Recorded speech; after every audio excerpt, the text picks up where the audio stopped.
Hello friends, welcome to my YouTube channel.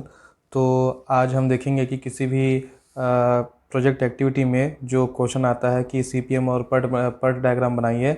तो आज हम सीखेंगे इस वीडियो में कि जो सीपीएम और पर्ट नेटवर्क डायग्राम है वो कैसे बनाते हैं और उससे रिलेटेड जो क्वेश्चन आते हैं उसको भी सॉल्व करेंगे। तो आइए आते हैं आज के सीधे क्वेश्चन पर। क्वेश्चन मैं पढ़ देता हूँ।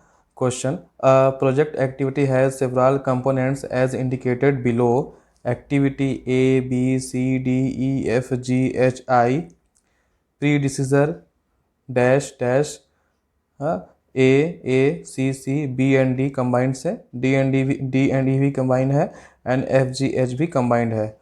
एंड एक्टिविटी ए को करने के लिए जो टाइम चाहिए वो है 3 वीक्स, बी को करने के लिए चाहिए 5 वीक्स, सी एक्टिविटी करने के लिए चाहिए 4 वीक्स, डी एक्टिविटी के लिए चाहिए 6 वीक्स, ई एक्टिविटी के लिए चाहिए 5 वीक्स, एफ एक्टिविटी को कंप्लीट करने के लिए चाहिए 3 वीक्स, जी एक्टिविटी को कंप्लीट करने के लिए चाहिए 2 वीक्स, एच एक्टिविटी को कंप्लीट करने के लिए चाहिए 1 वीक्स एंड आई एक्टिविटी को कंप्लीट करने के लिए चाहिए 2 वीक्स। ठीक है। यहाँ पर जो प्री डिसीजर आया है इसका मतलब क्या है कि जो भी एक्टिविटी यहाँ पर दी हुई है उससे पहले हमको किसी एक्टिविटी को कंप्लीट करना है, उसके बाद ही ये जो एक्टिविटीज़ है वो कंप्लीट होंगी। जैसे कि यहाँ पर ए एक्टिविटी दिया है तो ए एक्टिविटी के लिए कोई भी प्री डिसीजन नहीं है, मतलब ए एक्टिविटी को जो है करने के लिए किसी भी तरह का जो पहले का जो एक्टिविटी है उसको करने की ज़रूरत नहीं है। अब जैसे कि सी एक्टिविटी दिया है, सी एक्टिविटी के लिए क्या शर्त है? सी एक्टिविटी को करने के लिए यह शर्त है कि जो ए एक्टिविटी है उसे कंप्लीट होना है। ठीक है। तो इसका मतलब ये होता है कि अगर सी एक्टिविटी को परफॉर्म करना है तो उसके पहले ए एक्टिविटी का कंप्लीट होना ज़रूरी है। ठीक है। वैसे यहाँ पर भी आप समझ लीजिए कि अगर जी एक्टिविटी को परफॉर्म करना है तो उसके लिए बी और डी ये दोनों एक्टिविटी का कंबाइंड रूप से कंप्लीट होना ज़रूरी है, तभी जो है जी एक्टिविटी जो है परफॉर्म हो पाएगा। इस टेबल का ये मतलब होता है। और यहाँ पर सारी एक्टिविटी के लिए जो टाइम लगना है वो यहाँ पर टाइम इन वीक्स के फॉर्म में दिया हुआ है। ठीक है। ओके, तो फाइंड आउट क्या करना है? देखिए, फाइंड आउट करना है हमें A construct a PERT CPM network diagram for the above project, B compute the EST EFT LST LFT and slack for all the activities, C compute the project duration, D identify the critical activities and critical path, E what would be the project duration if activity D got delayed by 3 weeks। Okay, तो ये question है। तो सबसे important तो ये है कि पहले हम जो है नेटवर्क डायग्राम बना देते हैं, उसके बाद ही हम जो है सारे क्वेश्चन को सॉल्व करेंगे। ठीक है। तो पहले हम जो है नेटवर्क डायग्राम बनाना सीख लेते हैं।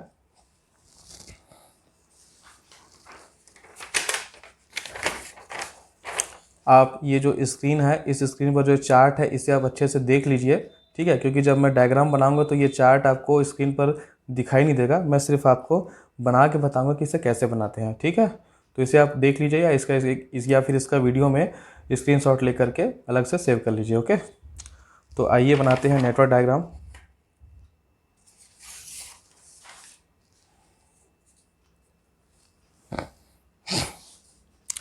देखिए, यहाँ पर आप देख सकते हैं कि ए एक्टिविटी के लिए कोई भी प्री डिसीजन नहीं है। ठीक है, मतलब ए एक्टिविटी को करने के लिए मुझे किसी तरीके का अलग एक्टिविटी को पहले करने की ज़रूरत नहीं है। ठीक है। ओके, तो पहले मैं नोड बनाऊंगा।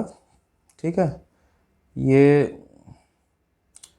एक नोड बन गया जो जिसे हम गोला कहेंगे।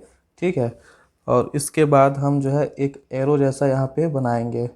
ओके, ये ठीक है, और इसे हम अगले नोड से या गोले से बंद कर देंगे।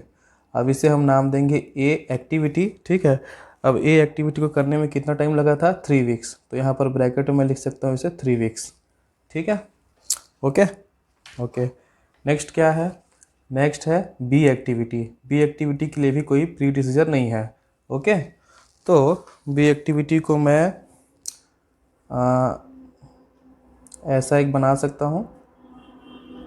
ओके, ये बन गया, और यहाँ पर भी जब ये ख़त्म होता है तो मैं यहाँ पर एक गोला दे सकता हूँ या नोट दे सकता हूँ। तो बी एक्टिविटी का जो ड्यूरेशन था वो कितना था? 5 वीक्स था, तो यहाँ पे 5। ओके, ठीक है। अब जो सी एक्टिविटी है, तो सी एक्टिविटी को परफॉर्म होने के लिए क्या शर्त दिया हुआ है कि जो ए एक्टिविटी है उसे कंप्लीट होना है। प्री डिसीजन मतलब कि सी एक्टिविटी से ए एक्टिविटी जो है पहले होना है, तभी सी एक्टिविटी परफॉर्म हो पाएगा। ओके, ठीक है, तो सी के पहले ए आना है। ओके, तो हम देख सकते हैं कि यहाँ पर ए है तो हम यहाँ पर सी कर लेंगे।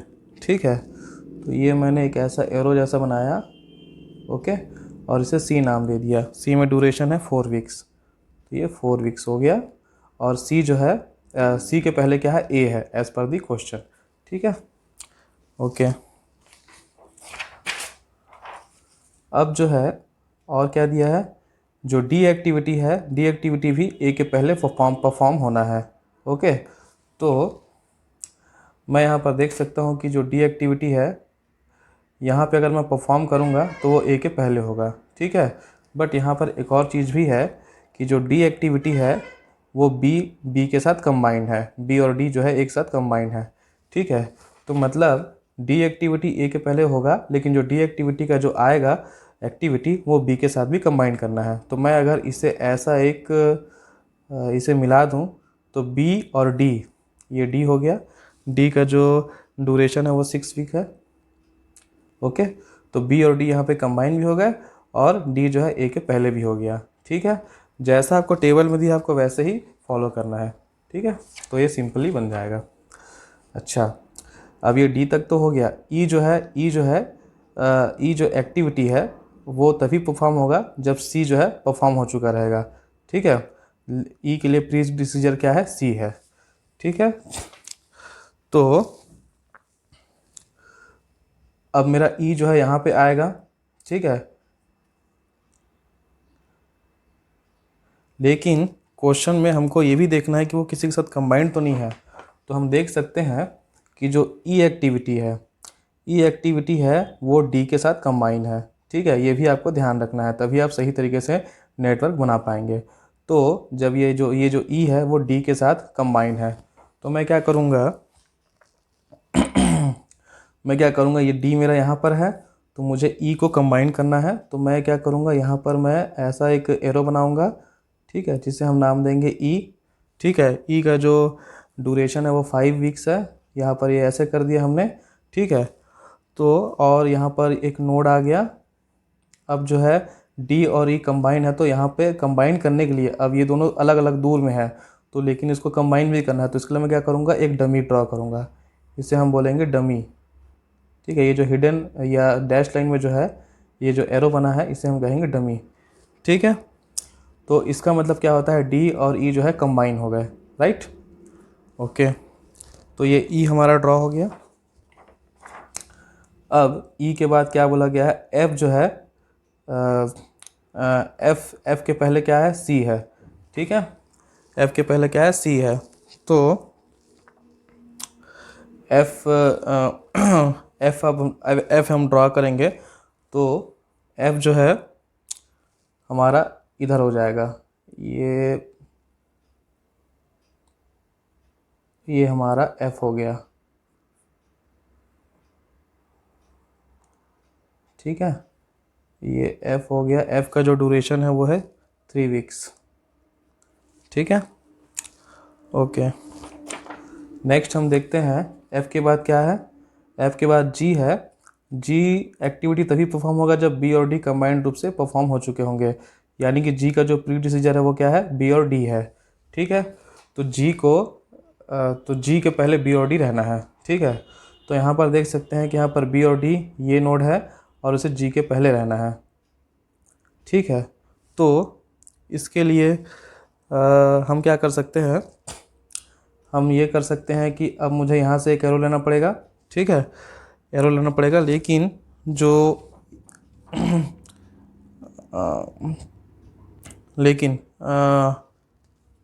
ओके, चलिए अब मैं एक काम करता हूँ। ये जो जी है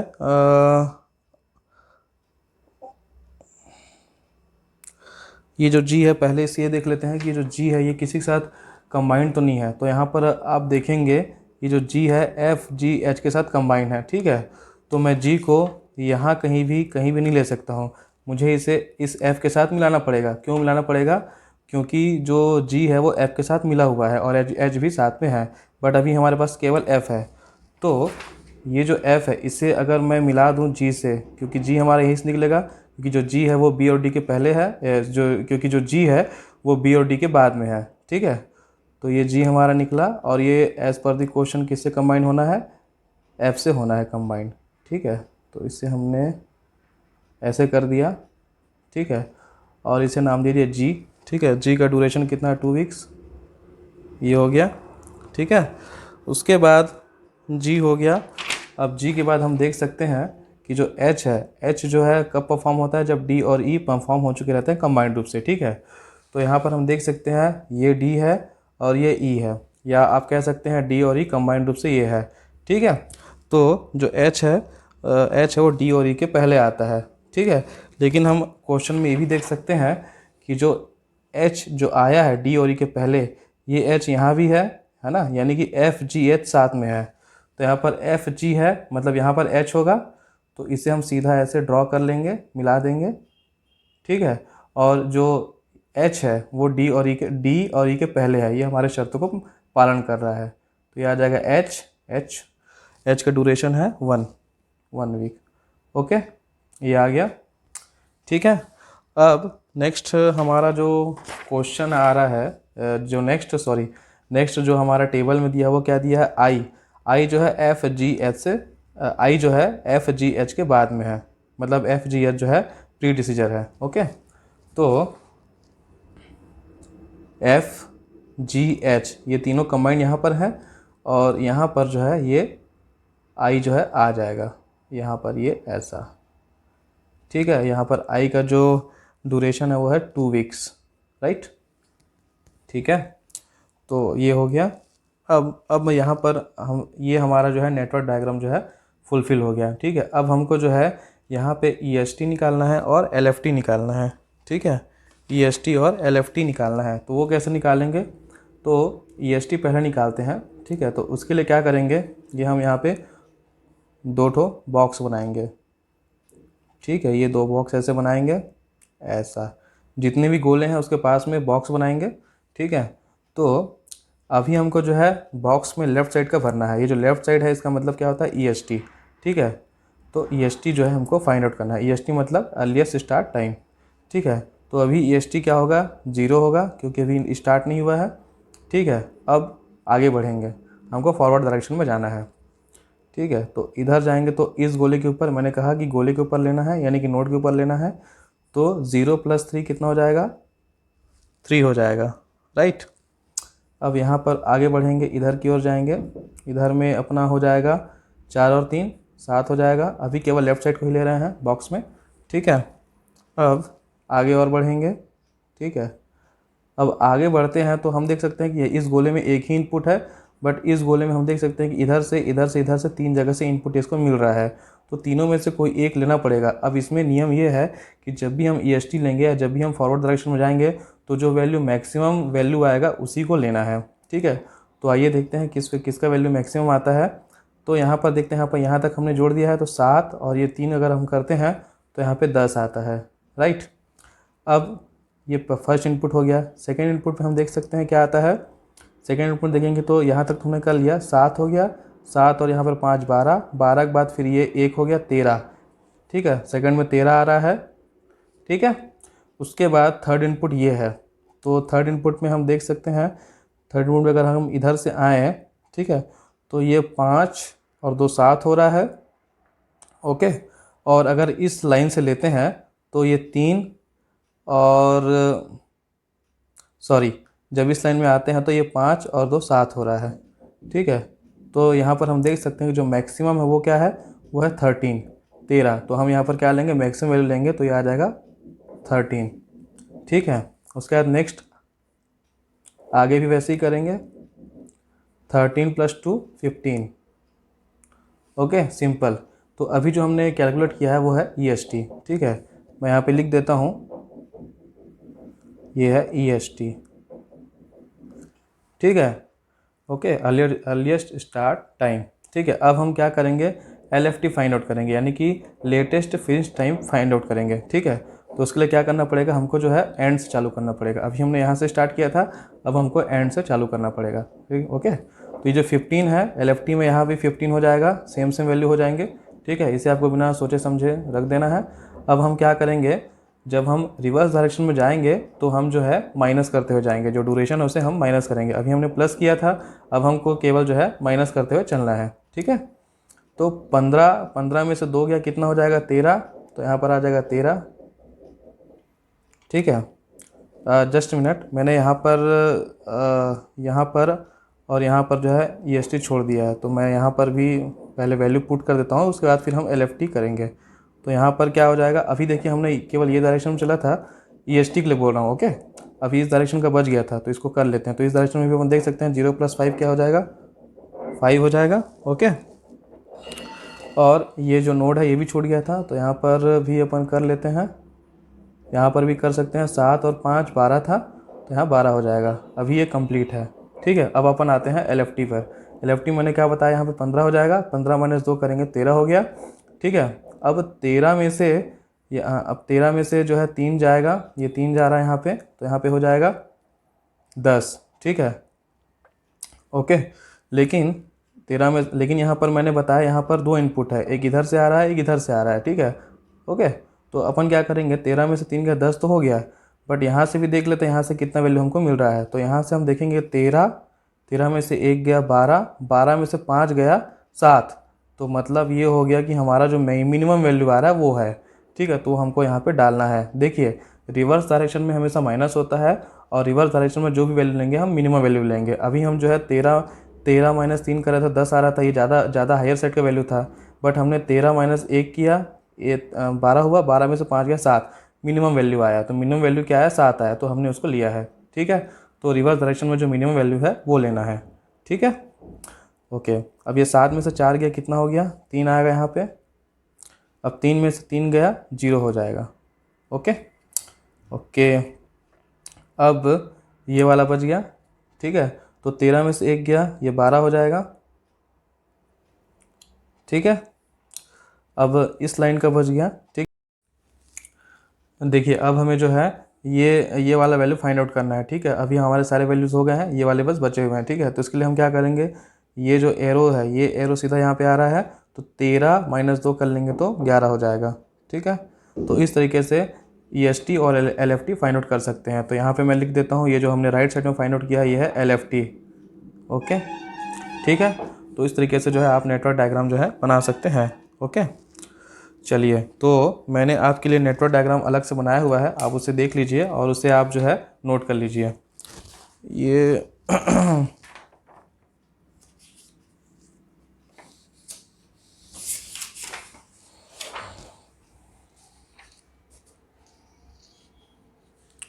ये आप देख सकते हैं स्क्रीन पर, ये मैंने जो है नेटवर्क डायग्राम, ये क्लियर है। ठीक है, ये यहाँ पे मैंने बनाया हुआ है। ठीक है, तो ये आप देख सकते हैं। ठीक है, ओके। सॉरी, ये एरो जो है ये गलत है, ये एक्चुअली ऐसा नहीं होना चाहिए। यहाँ पे ये जो है 5 to 4 एक्टिविटी हो रहा है। ठीक है, ये होना चाहिए। ठीक है, यहाँ से यहाँ की ओर हो रहा है एक्टिविटी, इसलिए ओके। अब मैंने जो बनाया है इसमें मैंने नंबरिंग भी कर दिया, जैसे कि मैंने 1 मान लिया, इसे 1 2 3 4। ठीक है, फिर यहाँ पे 5 6 7, नंबरिंग आप अपने हिसाब से कैसे भी कर सकते हैं। ठीक है, नंबरिंग करेंगे तो आपको जो है क्वेश्चन को आगे जो EFT LFT और LST वगैरह जो भी निकालने को दिया है उसे आप जो है आसानी से सॉल्व कर पाएंगे। ठीक है, तो आइए आते हैं सीधे आगे क्वेश्चन पर। ठीक है, ठीक है। अब ये क्वेश्चन नंबर बी का आंसर है, जिसमें हमसे पूछा गया था कि EST EFT LST और LFT और स्लैक निकालना है। ओके, तो इसे ही एक टेबल के फॉर्म में किया गया है ना। तो मैंने आपको 2 चीज़ तो बता ही दिया है कि EST कैसे निकालते हैं और LFT कैसे निकालते हैं। लेफ्ट साइड में जो मैंने बताया था वो EST था, राइट साइड के बॉक्स में जो वैल्यू आ रही थी वो LFT थी। ठीक है, तो ये दोनों मैंने आपको बता दिया कैसे निकालने हैं। ठीक है, और उसको जो है कैसे पुट करना है। तो पुट करने का तरीका भी मैं आपको बता देता हूँ कि कैसे पुट करना है, जिससे कि आपको जो है कोई भी कन्फ्यूज़न ना रहे। ठीक है, तो इसके लिए हम क्या करेंगे, सबसे पहले तो एक टेबल बनाएंगे। टेबल में एक्टिविटी ABCD से जो भी है I तक लिख दिया। अब जैसे कि मैंने एक्टिविटी को एक नाम दे दिया है या प्रोसेस का एक वो दे दिया है ठीक है, कि ये दो प्रोसेस के बीच में हो रहा है। तो हमने जैसे ए एक्टिविटी को नाम दे दिया 1 से 2 के बीच हो रहा है। ठीक है, जैसे कि आप देखिए यहाँ पर ए है और ये जो नोड है, नोड को मैंने नंबरिंग कर दिया है, तो 1 और 2 के बीच में ए है, तो 1 से 2 में जो एक्टिविटी हो रही है वो ए हो रही है। ठीक है, 1 से 2 में ए है, वैसे बी क्या है 1 से 5 में हो रहा है। ठीक है, जो बी एक्टिविटी है वो 1 से 5 में हो रहा है। तो ऐसे आप करके इसे आप इस तरीके से बना लीजिए। ठीक है, और जो टाइम दिया हुआ है क्वेश्चन में, ड्यूरेशन दिया हुआ है टाइम्स इन अ वीक, तो मैंने उसे टी मान लिया, 3, 5, 4 जो भी क्वेश्चन दिया था उसे हमने यहाँ लिख दिया। ठीक है, अब EST जो है हमने तो लिख लिया है। ठीक है, अब इसको लिखने का तरीका क्या है कि जब भी आप EST लिखेंगे, ठीक है, जब भी आप EST लिखेंगे तो वो हमेशा एरो के एरो के टेल साइड में देखेंगे और वो जो बॉक्स है, बॉक्स के लेफ्ट साइड का वैल्यू होगा। ठीक है, मैं आपको एग्जांपल से समझाता हूँ। ठीक है, जैसे कि हमको ए एक्टिविटी के लिए EST फाइंड आउट करना है। ठीक है, तो वो 0 है। ठीक है, वो 0 क्यों हुआ, देखिए ये वैल्यूज़ मैंने लिख ली है ना। देखिए ए एक्टिविटी है, ए एक्टिविटी में EST जब भी देखेंगे, मतलब किसी भी एक्टिविटी का EST देखना है तो आपको ये देखना है कि उसका जो टेल एंड है, ये जैसे टेल एंड है तो टेल एंड का लेफ्ट साइड का वैल्यू देखना है। तो यहाँ पर जैसे ए एक्टिविटी है, ए एक्टिविटी के लिए हमको EST निकालना है, तो ये टेल एंड हो गया, ये जो एरो है, एरो का ये टेल हो गया, ये हेड हो गया, तो ये टेल एंड हो गया। अब टेल एंड में मतलब 1 नंबर है ये, तो 1, तो इस पर जो लेफ्ट साइड में जो वैल्यू क्या दिया हुआ है, 0 दिया हुआ है, तो यही वैल्यू को हमको जो है लिखना है। तो ए के लिए EST क्या हो गया 0। ठीक है, उसी तरीके से बी के लिए EST क्या हो जाएगा, जो एक्टिविटी बी है, बी के लिए EST क्या हो जाएगा, बी है, बी के लिए जो टेल है वो क्या है, ये है, मतलब 1 नंबर, और उसके लिए जो लेफ्ट साइड का वैल्यू क्या है 0, तो यहाँ पर हो गया 0। ठीक है, उसी तरीके से जो सी है, सी एक्टिविटी के लिए जो EST है 3 आया है, वो कैसे आया, देखिए सी एक्टिविटी है, सी एक्टिविटी मतलब 2 से 3 के बीच का प्रोसेस है, तो सी का जो टेल है, टेल एंड पे जो लेफ्ट साइड का वैल्यू है कितना है 3 है, तो ये 3 जो है उसका EST हो गया। हमको राइट साइड का नहीं लेना है, हमको लेफ्ट साइड का लेना है। ठीक है, ये आप ध्यान रखिएगा करने में, क्योंकि इसमें ही बहुत से जो स्टूडेंट्स हैं या जो भी हैं वो मिस्टेक करते हैं। ठीक है, तो ये मैं तरीका आपको इसलिए बता रहा हूँ ताकि कोई भी कन्फ्यूज़न ना रहे। ओके, अब इसी तरीके से डी एक्टिविटी पे आते हैं। डी एक्टिविटी के लिए जो EST है वो क्या है 3 है। ठीक है, तो डी एक्टिविटी है, डी एक्टिविटी के लिए जो EST आएगा, अब डी एक्टिविटी के टेल एंड ये है, मतलब 2 नंबर पे जो लेफ्ट साइड का वैल्यू क्या है 3, तो इसलिए डी एक्टिविटी के लिए जो आया 3 आया। ठीक है, अब जो ई एक्टिविटी है, ई एक्टिविटी के लिए जो EST है कितना है 7 आया, वो कैसे आया, ई एक्टिविटी है, ई एक्टिविटी का जो टेल पॉइंट है ये, और टेल पॉइंट पर जो दिया है लेफ्ट साइड में 7, तो 7। ठीक है, एफ एक्टिविटी के लिए भी 7 आया है। ठीक है, सेम ये एफ एक्टिविटी है। ओके, एफ एक्टिविटी का टेल पॉइंट पे क्या है लेफ्ट साइड का वैल्यू 7, तो 7। ठीक है, अब जी एक्टिविटी है, जी एक्टिविटी के लिए कितना है EST 9 आया है, तो जी एक्टिविटी, ये जी एक्टिविटी है 5 to 4 जी एक्टिविटी है। अब यहाँ पर जो जी एक्टिविटी का टेल पॉइंट है यहाँ है 5 नंबर पर, और इसका जो लेफ्ट साइड का वैल्यू क्या है 9। ठीक है, तो हम यहाँ पर जो है जी एक्टिविटी का 9 डाल लिए। उसी तरीके से एच एक्टिविटी का EST कितना दिया है टेबल में, EST 12 दिया है। ठीक है, तो एच एक्टिविटी का टेल में जो वैल्यू है कितना है लेफ्ट साइड का 12, तो 12। ठीक है, आई एक्टिविटी है, आई एक्टिविटी का जो टेल साइड में वैल्यू कितना दिया हुआ है EST में 13 दिया हुआ है। ठीक है, तो ये आई एक्टिविटी है, आई एक्टिविटी है, इसका टेल साइड में कितना वैल्यू दिया हुआ है 13, तो 13। ठीक है, तो इस तरीके से हमने जो है सारे एक्टिविटी का EST जो है यहाँ पे टेबल में लिख लिया है। ठीक है, ओके, अब हमको जो है नेक्स्ट क्या करना है, EFT और LST को छोड़ दीजिए, इस कॉलम को आप खाली रखिए। अब इसके बाद हमको जो है LFT के कॉलम को फिल करना है। ठीक है, तो LFT के कॉलम को फिल करने का तरीका इसके जस्ट अपोजिट तरीका है। ठीक है, जैसे कि ए एक्टिविटी के लिए LFT क्या आया है 3 आया है। ठीक है, ये कैसे आया है, अब यहाँ पे यह हमको उल्टा करना है।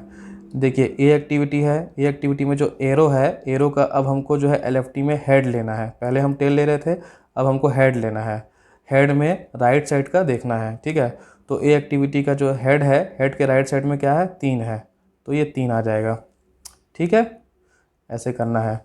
बी एक्टिविटी में जो LFT है कितना है 11 है, तो एक्टिविटी बी कहाँ पर है, ये है बी एक्टिविटी, और बी एक्टिविटी का हेड ये है, और हेड एक्टिविटी में राइट साइड का वैल्यू लेना है। राइट साइड का वैल्यू कितना है, 11 है, इसलिए बी में यहाँ पे 11 आया। ठीक है,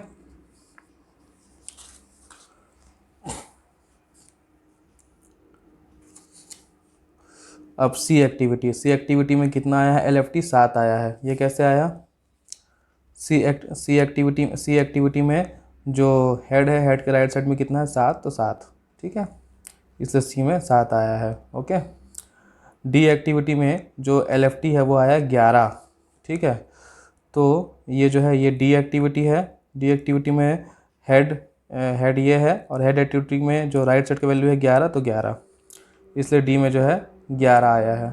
ठीक है, इसी तरीके से ई एक्टिविटी है। ई एक्टिविटी में कितना आया है, 12 आया है LFT। ठीक है, तो ये ई एक्टिविटी है। ई एक्टिविटी में जो हेड है, हेड में जो राइट साइड का वैल्यू है 12, तो 12। ठीक है, एफ एक्टिविटी में कितना आया है, 13 आया है। ठीक है, तो एफ एक्टिविटी कहाँ पर है, ये है एफ एक्टिविटी में जो हेड है, हेड का जो राइट साइड है उसको लेना है, तो 13। ठीक है, 13। ठीक है, इसी तरीके से जो है बाकी जो है GHI, इसका भी वैल्यू जो है आप फाइंड आउट कर सकते हैं। ओके, तो आपका EST का, तो आप जो है EST का कॉलम आपने फिल कर लिया, LFT का कॉलम भी आपने फिल कर लिया। अब आपके मन में ये क्वेश्चन होगा कि EFT और LST को कैसे निकालना है। तो देखिए, इसको निकालने का जो तरीका है वो ये है, ये एक फॉर्मूला है। देखिए, जब आपको EFT निकालना है, EFT निकालने के लिए आपको क्या करना पड़ेगा, EFT का फॉर्मूला होता है EST प्लस टाइम ड्यूरेशन।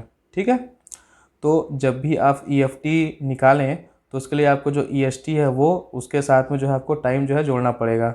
ठीक है, जैसे कि यहाँ पर 3 + 0 3 हो गया, 5 + 0 5 हो गया, 4 + 3 7 हो गया, 6 + 3 9 हो गया, 5 + 7 12 हो गया। इसी तरीके से जो है आप जो है आगे का EFT भी निकाल सकते हैं। ठीक है, अब बच गया LST। ठीक है, LST निकालने का क्या फॉर्मूला होता है, LST निकालने का फार्मूला होता है कि जब आप LFT निकाल चुके होंगे तो LFT की वैल्यू में जो T है, टाइम ड्यूरेशन, उसे हम जो है माइनस करेंगे। ठीक है,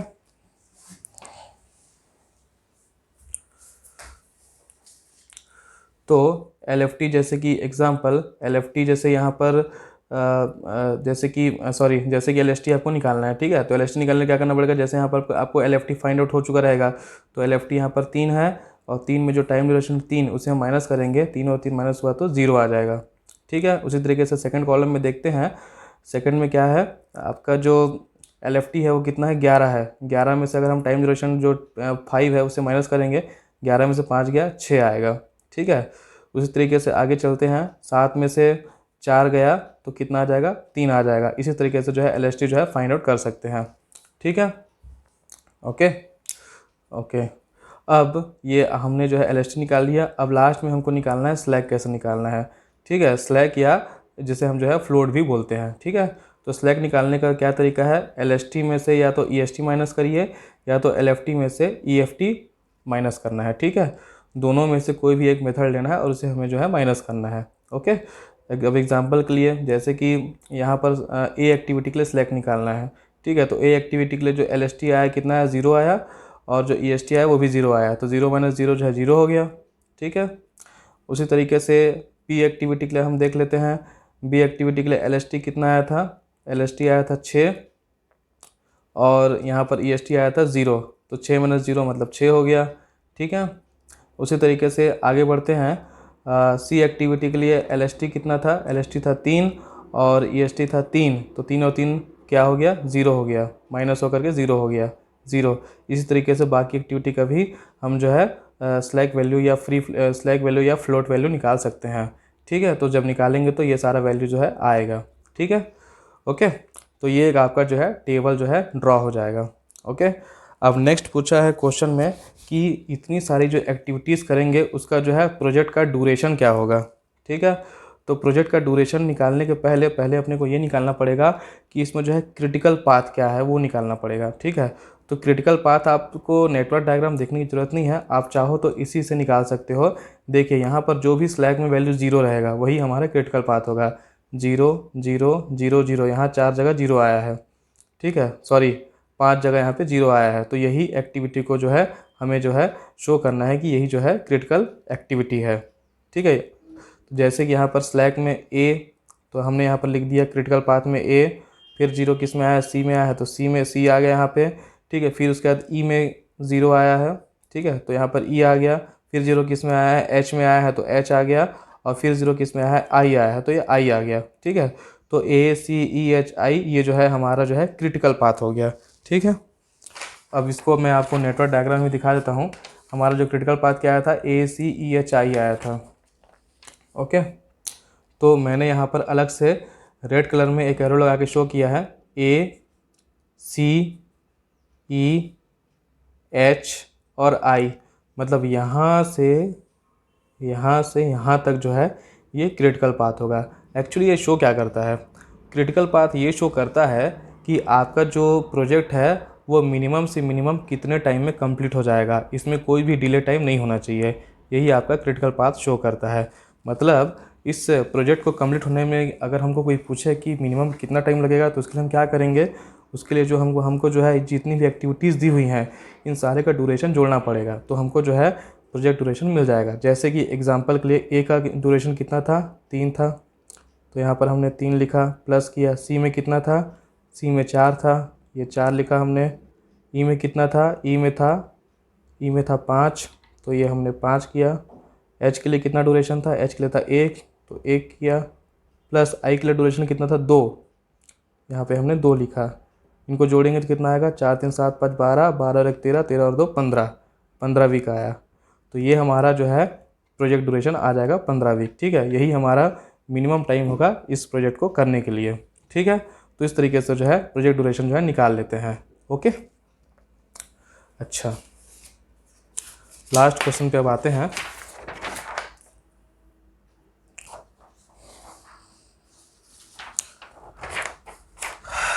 देखिए हमारा सारा क्वेश्चन जो है कंप्लीट हो गया है। लास्ट क्वेश्चन जो है बच गया है। इसमें ये मैंने एक नया क्वेश्चन लिया है। ठीक है, तो इसमें क्या पूछा है, what would be the project duration if activity D got delayed by 3 weeks. इसमें ये पूछा गया है कि अगर कोई एक्टिविटी डी है, अगर वो डिले हो जाता है तो प्रोजेक्ट के ड्यूरेशन में कितना फ़र्क आएगा, अगर वो 3 हफ्ते से डिले हो जाता है तो उसके लिए मैं आपको फिर से चार्ट दिखाता हूँ। देखिए आप यहाँ पर बोला गया है कि डी एक्टिविटी 3 हफ्ते से डिले हो जाता है। 3 हफ्ते से डिले हो जाता है तो प्रोजेक्ट ड्यूरेशन में क्या फ़र्क आएगा। तो ये जो डी एक्टिविटी है यहाँ पर हम देख सकते हैं कि जो इसका स्लैक है वो 2 है। इसका मतलब क्या हुआ कि इस जो डी एक्टिविटी है इससे हम जो है 2 वीक तक डिले कर सकते हैं। चाहे तो 1 वीक डिले कर लें, चाहे तो 1.5 वीक डिले कर लें, या चाहे तो मैक्सिमम से मैक्सिमम 2 वीक डिले कर सकते हैं। अगर ये डी एक्टिविटी 2 वीक्स तक डिले होता है तो उससे जो है प्रोजेक्ट ड्यूरेशन में कोई भी डिले नहीं होगा, कोई भी प्रोजेक्ट ड्यूरेशन में मतलब किसी भी तरीके का डिले नहीं आएगा। लेकिन अगर एक्टिविटी डी में 2 वीक से ज़्यादा अगर हम डिले करते हैं तो प्रोजेक्ट का जो ड्यूरेशन है उस हिसाब से बढ़ जाएगा। अब जैसे कि क्वेश्चन में पूछा गया है कि अगर डी एक्टिविटी में 3 वीक से ज़्यादा का 3 वीक से डिले हो जाता है तो प्रोजेक्ट ड्यूरेशन में कितना फ़र्क आएगा। तो ऑलरेडी हम यहाँ पर समझ चुके हैं कि अगर प्रोजेक्ट एक्टिविटी डी है और उसमें जो है मतलब जो प्रोजेक्ट एक्टिविटी है वो जो डी में जो है 2 वीक का तो डिले हो सकता है, लेकिन अगर 3 वीक का डिले होता है तो मतलब जो है 1 वीक एक्स्ट्रा हो जा रहा है। तो 1 वीक एक्स्ट्रा हो जाने से क्या होगा, जो प्रोजेक्ट है वो भी 1 वीक जो है एक्स्ट्रा जो है डिले हो जाएगा। ठीक है, तो उसी को मैंने यहाँ पर लिख दिया है कि प्रोजेक्ट का जो ड्यूरेशन है वो तो है 15 वीक, लेकिन अगर एक्टिविटी डी जो है 3 वीक से डिले होता है तो 2 वीक का तो इसमें मार्जिन है, लेकिन एक्स्ट्रा 1 वीक हो रहा है तो एक्स्ट्रा वीक ये जो है प्रोजेक्ट ड्यूरेशन में ऐड हो जाएगा और प्रोजेक्ट जो है 1 वीक से डिले हो जाएगा। डिलेड ऑफ 1 वीक, मतलब जो प्रोजेक्ट है वो 1 वीक से डिले हो जाएगा। तो टोटल जो प्रोजेक्ट का ड्यूरेशन हो जाएगा वो हो जाएगा 16 वीक हो जाएगा। ठीक है, तो इस तरीके से CPM एंड पर नेटवर्क डायग्राम को ड्रॉ करते हैं और उससे रिलेटेड क्वेश्चन को जो है सॉल्व कर लेते हैं। मैंने इसमें जितना भी क्वेश्चन लिया है ये मैक्सिमम क्वेश्चंस हैं जो एग्ज़ाम में आ सकते हैं। ठीक है, मुझे नहीं लगता कि इससे बाहर के और भी क्वेश्चन जो है एग्ज़ाम में पूछे जा सकते हैं। तो आप इसे अच्छे से जो है समझ लीजिए, प्रैक्टिस कर लीजिए, ताकि आपको एग्ज़ाम में जो है कोई भी कन्फ्यूज़न ना रहे। And thank you. मेरा ये अगर वीडियो आपको पसंद आया हो तो आप इस वीडियो को लाइक करें, सब्सक्राइब करें एंड शेयर करें। Thank you very much.